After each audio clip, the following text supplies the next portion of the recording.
কথা আমরা পরেও বলতে পারবো, চল ভেতরে চল।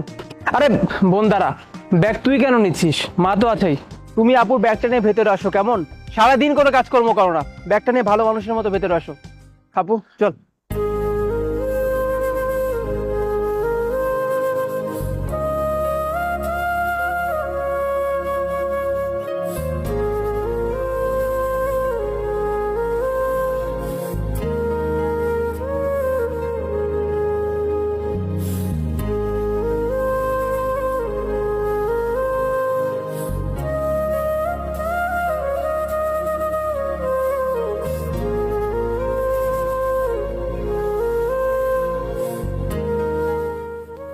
আচ্ছা মা, এখন বলতো তোর শ্বশুর বাড়ির সবাই এখন কেমন আছে?